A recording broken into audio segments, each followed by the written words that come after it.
All right. So today we will be reading Matilda chapter 7, Miss Honey.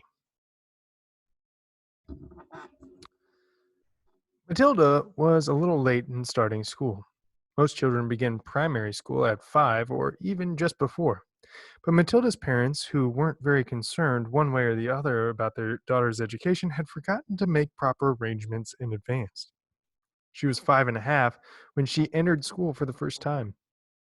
The village school for younger children was a bleak brick building called Cruncham Hall Primary School. It had about 250 pupils aged from 5 to just under 12 years old. The head teacher, the boss, the supreme commander of this establishment, was a formidable middle aged lady whose name was Miss Trunchbull. Naturally, Matilda was put in the bottom class, where there were 18 other small boys and girls about the same age as her. The teacher was called Miss Honey, and she could not have been more than 23 or 24. She had a lovely, pale, oval Madonna face with blue eyes, and her hair was light brown.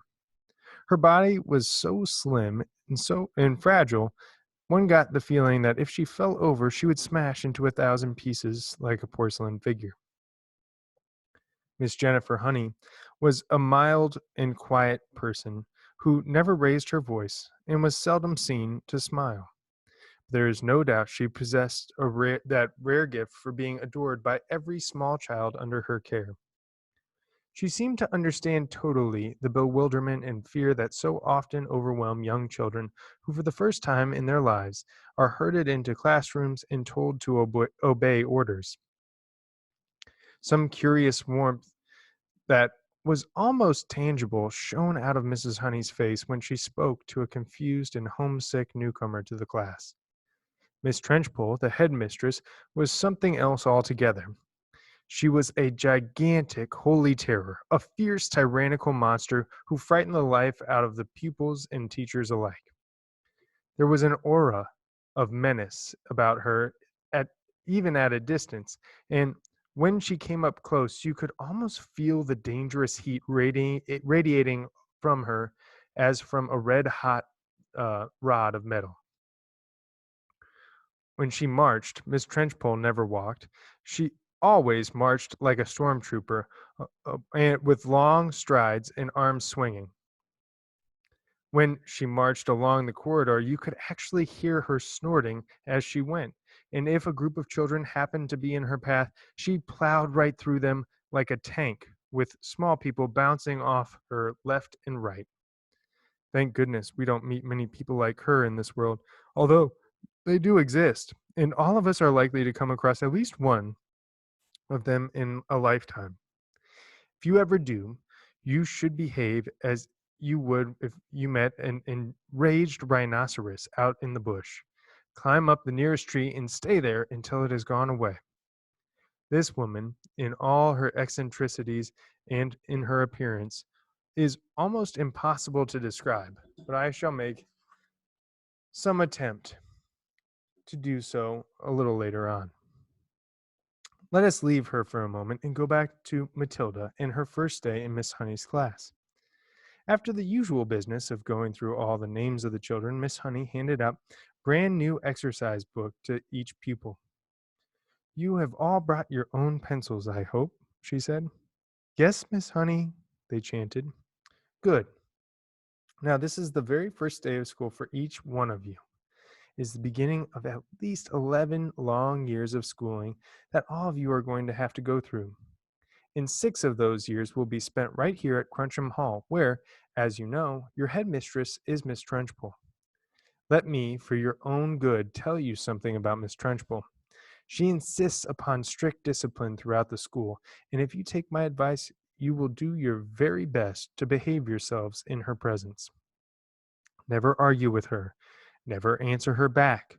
Always do as she says. If you get on the wrong side of Miss Trenchpole, she can liquidize you like a carrot in a kitchen blender. There's nothing to laugh about, Lavender. Take that grin off your face.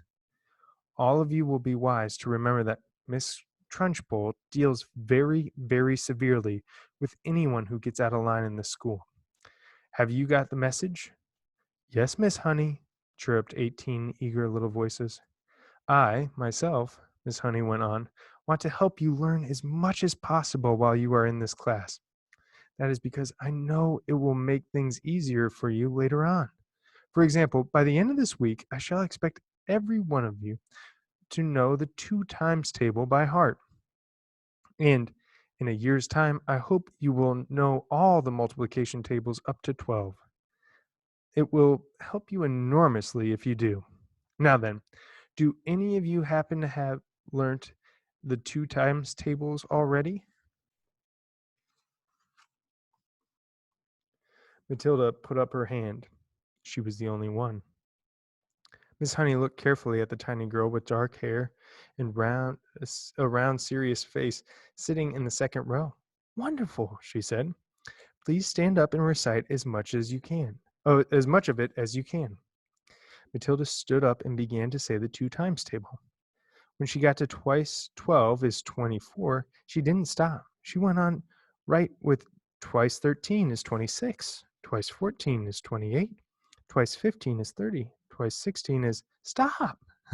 Miss Honey said she had been listening slightly spellbound by the smooth recital, and now she said, how far can you go?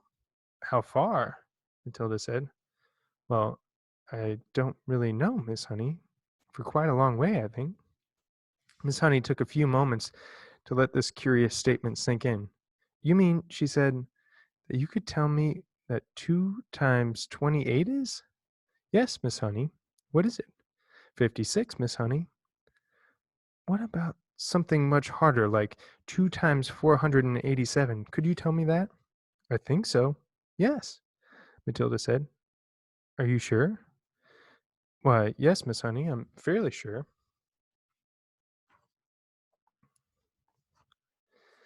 What is it then?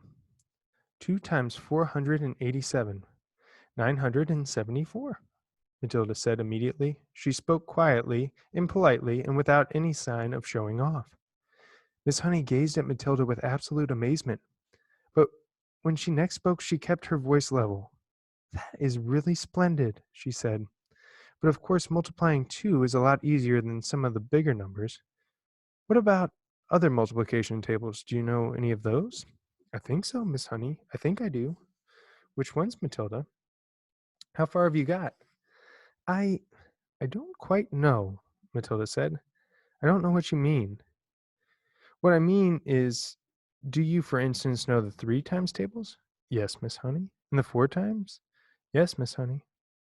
Well, how many do you know, Matilda? Do you know all the way up to 12 times table? Yes, Miss Honey. What are 12 sevens? 84, Matilda said. Miss Honey paused and leaned back in her chair behind the plain table that stood in the middle of the floor in front of the class. She was considerably shaken by this exchange, but took care not to show it. She had never come across a 5-year-old before, or indeed a 10-year-old, who could multiply with such facility. I hope the rest of you are listening to this, she said to the class. Matilda is a very lucky girl. She has wonderful parents who have already taught her to multiply lots of numbers. Was it your mother, Matilda, who taught you? No, Miss Honey, it wasn't. Well, you must have a great father then. He must be a brilliant teacher. No, Miss Honey, Matilda said quietly. My father did not teach me. You mean you taught yourself? I don't quite know, Matilda said truthfully. It's just that I don't find it very difficult to multiply one number by another. Miss Honey took a deep breath and let it out slowly.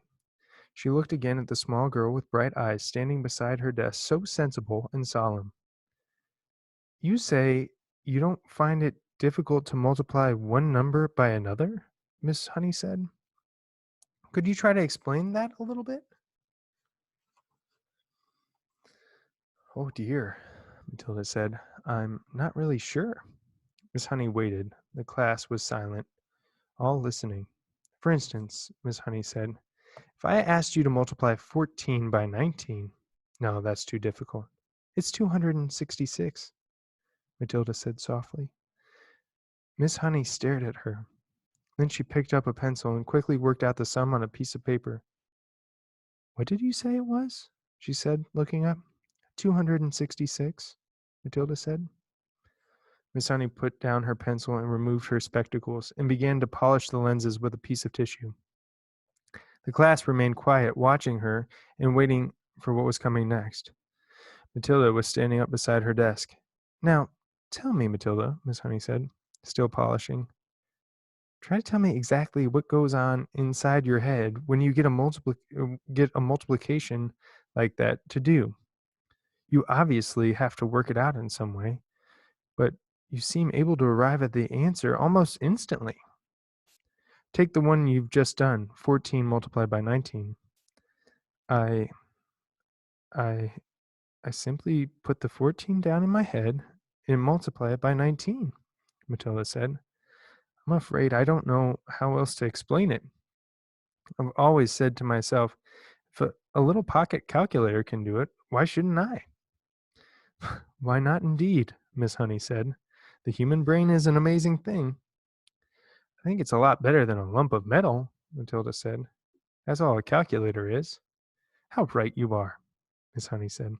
Pocket calculators are not allowed in this school anyway. Miss Honey was feeling quite quivery. There was no doubt in her mind that she had met a truly extraordinary mathematical brain, and words like child genius and prodigy went flitting through her head. She knew that these sorts of wonders do pop up in the world from time to time, but only once or twice in 100 years. After all, Mozart was only 5 when he started composing for the piano. And look at what happened to him. It's not fair, Lavender said. How can she do it and we can't? Oh, don't worry, Lavender. You'll soon catch up, Miss Honey said, lying through her teeth. At this point, Miss Honey could not resist the temptation of exploring further the mind of this astonishing child. She knew that she ought to be paying some attention to the rest of the class, but she was altogether too excited to let the matter rest. Well, she said, pretending to address the whole class, let us leave sums for the moment and see if any of you have begun to learn to spell. Hands up, anyone who can spell cat. 3 hands went up. They belonged to Lavender, a small boy called Nigel, and to Matilda. Spell cat, Nigel. Nigel spelled it. Miss Honey now decided to ask a question that normally she would not have dreamed of asking in class on its first day. I wonder, she said, whether any of you 3 know how to spell cat have learnt how to read a whole group of words when they are strung together in a sentence. I have, Nigel said. So have I, Lavender said. Miss Honey went to the blackboard and wrote with her white chalk the sentence, I have already begun to learn how to read long sentences. She had purposely made it difficult, and she knew that there were precious few 5-year-olds around who would be able to manage it. Can you tell me what it says, Nigel? She asked. That's too hard, Nigel said. Lavender? The first word is I, Lavender said. Can any of you read the whole sentence? Miss Honey asked, waiting for the yes that she felt certain was going to come from Matilda. Yes, Matilda said. Go ahead, Miss Honey said. Matilda read the sentence without any hesitation at all. That really is very good indeed, Miss Honey said, making the understatement of her life. How much can you read, Matilda? I think I can read most things, Miss Honey, Matilda said, although I'm afraid I can't always understand the meanings. Miss Honey got to her feet and walked smartly out of the room, but was back in 30 seconds carrying a thick book. She opened it to a random place and opened it at random and placed it on Matilda's desk. This is a book of humorous poetry, she said. See if you can read that one aloud. Smoothly, without a pause, and at a nice speed, Matilda began to read. An epicure dining at Crewe found a rather large mouse in his stew. cried the waiter, "don't shout and wave it about, or the rest will be wanting one too." Several children saw the funny side of the rhyme and laughed. Miss Honey said, "Do you know what an epicure is, Matilda?" Uh, it is someone who is dainty with his eating, Matilda said. That's correct, Miss Honey said. And do you happen to know what the particular type of poetry is called? It's called a limerick, Matilda said. It's a lovely one. It's so funny. It's a famous one, Miss Honey said, picking up the book, returning to her table in the front of the class. A witty limerick is very hard to write, she added. They look easy, but they most certainly are not. I know, Matilda said. I've tried quite a few times, but mine are never any good. Have you? Miss Honey said, more startled than ever. Well, Matilda, I would very much like to hear one of those limericks you say you've written. Do you try to remember one for us?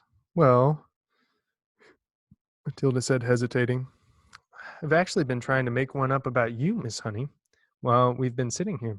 About me? Miss Honey cried. Well, we've certainly got to hear that one, haven't we? I don't think I want to say it, Miss Honey. Please tell it, Miss Honey said. I promise I won't mind. I think you will, Miss Honey, because I have to use your first name to make things rhyme, and that's why I don't want to say it. How do you know my first name? Miss Honey asked. I heard another teacher calling you by it before we came in, Matilda said. She called you Jenny. I insist upon hearing this limerick, Miss Honey said, smiling, one of her rare smiles. Stand up and recite it. Reluctantly, Matilda stood up and very slowly, very nervously, recited her limerick. The thing we all ask about Jenny is surely there cannot be many young girls in the place with so lovely a face. The answer to that is not any. The whole of Miss Honey's pale and pleasant face blushed a brilliant scarlet. Then, once again, she smiled. It was a much broader one this time, a smile of pure pleasure. Why, thank you, Matilda, she said, still smiling. Although it is not true, it is really a very good limerick. Oh dear, I must try to remember that one. From the third row of desks, Lavender said, It's good. I like it. It's true as well, a small boy called Rupert said. Of course it's true, Nigel said. Already the whole class had begun to warm toward Miss Honey, although as yet she had hardly taken any notice of any of them except Matilda. Who taught you to read, Matilda? Miss Honey asked.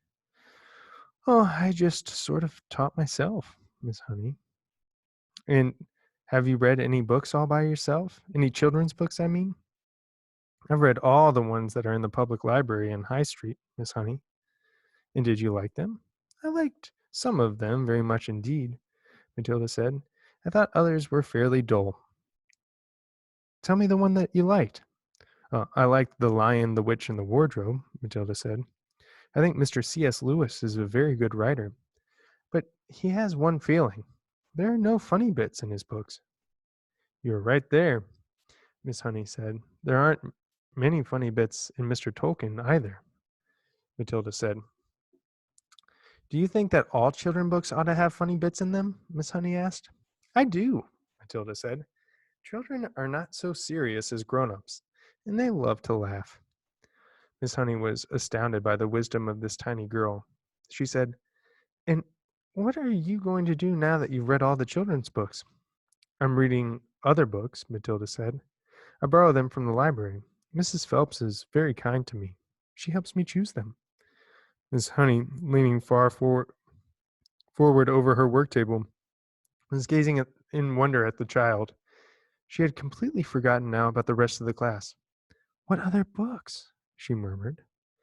I'm very fond of Charles Dickens, Matilda said. He makes me laugh a lot, especially Mr. Pickwick. At that moment, the bell in the corridor sounded for the end of class.